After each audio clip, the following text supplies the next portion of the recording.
Hey everybody, welcome back to Pub Crawlers. I'm Matthew. I'm Kevin. And we have Mr. Mark back again. With different colored bottles. Yeah. What do we have today?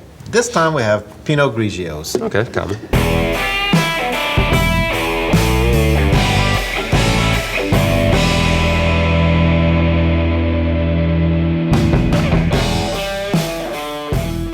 Pinot Grigio is a grape varietal, and it's also a wine.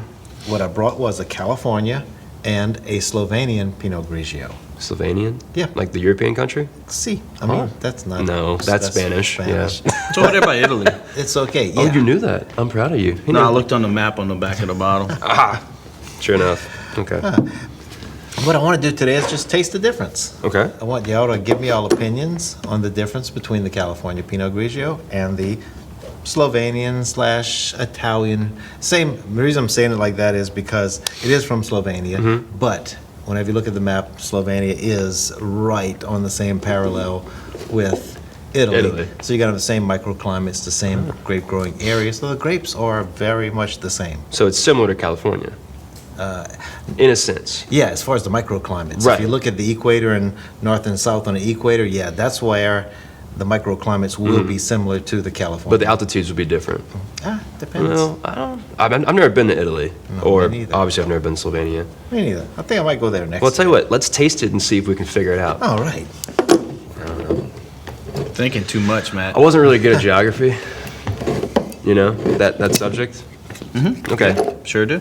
Were you good at geography? I was good at everything, sir. He was GT, remember? Sure.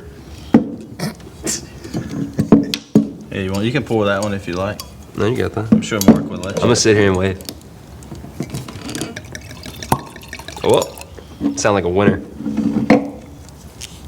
So, Mark, are we pouring them both at the same time? Yes. Since they're both open? Yeah, that's what I want to do. And like I said, I want to sip one, nose both of them, then sip both of them. It's going to make my nose kind of wet. Boy, don't stick your nose all the way in a glass. If you pour a glass big enough to stick your nose in there, you're doing something either really right or really wrong. Depending how you like to drink. All right, and I just switched mine up with a California. On the left. On your Yeah, left? I need- Yep, swap yours. Nope. Okay. Yeah, Left, right. and there you go. This one's this one? Yeah? Yes, sir. All right. Okay, so on the left is Fox Brook from California. Well, watch. Does everybody have it the same? There you go. Boom. All right. So, Colors are California. pretty similar. the Foxbrook smells sweeter. It probably will be. It'll probably be a little sweeter. Yeah, I agree. More, and as we've talked about, haven't tasted it yet, but a little more syrupy. It may be just Yeah, me and- too. I'm coming down off a cold, so I still can't really smell that well. I get the same. I get sweetness more in the Fox Brook. And once again, feel the mouth feel of each of them. Foxbrook's not sweet at all. Fooled your nose and mine. But Ooh, I like this the one. mouth feel is completely different. It's totally different. And then that's what sweetness, like I said, it's not sweet, but the mouth, it's like a fuller mouth. I get a heavier flavor for sure Yeah, and like out of the Fox Brook. This one's a lot lighter in flavor. Yeah? All right, hold on. I'm do this again. yeah, the Fox Brook is a lot less intense. Right. It's softer, more subtle citrus notes, and then the Avia is really kind of a tangy citrus. More I acid. agree. More acid. I was about to say that. This is wow. Amazing how the same, like I said, microclimate, basically the same grapes, two completely different wines.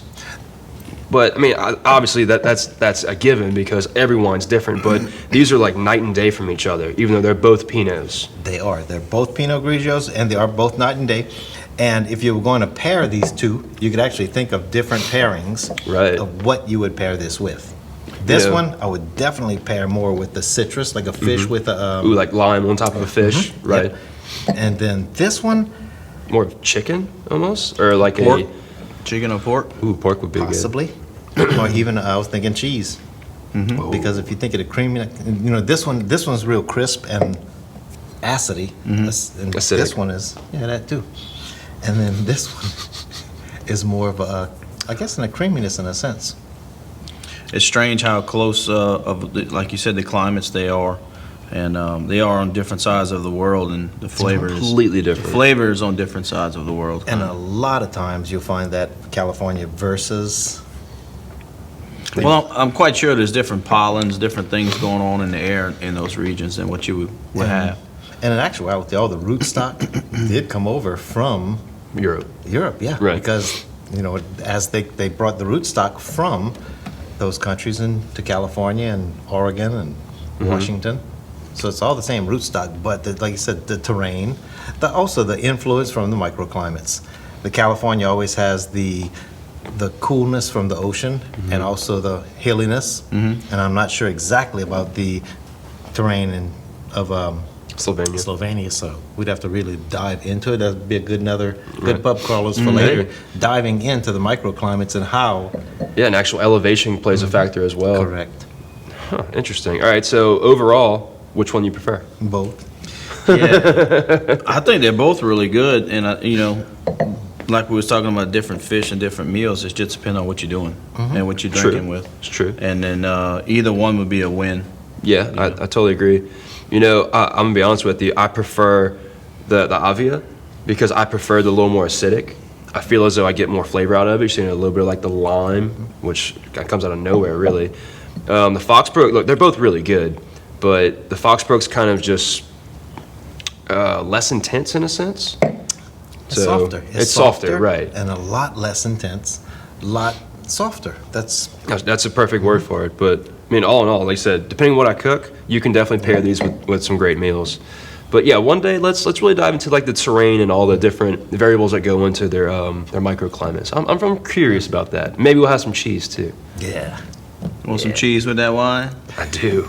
It sounds pretty good. But I really did. Whenever I tasted this one, I was thinking a soft, creamy cheese. It Or was maybe some fettuccine.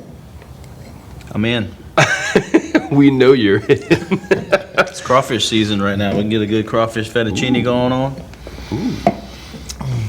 Sounds like we have some ideas of brewing. Yes. So let us get to that. So cheers. Cheers. I guess I'll cheers you too. I never double-fisted wine before. I know, but anyways, hope you enjoyed. Look, go out for yourself. Buy 2 bottles, 3 bottles, whatever, and actually taste the difference. Take your time with it. It's very interesting, but it's also a lot of fun. But next video, subscribe. Keep crawling with us. Cheers. cheers.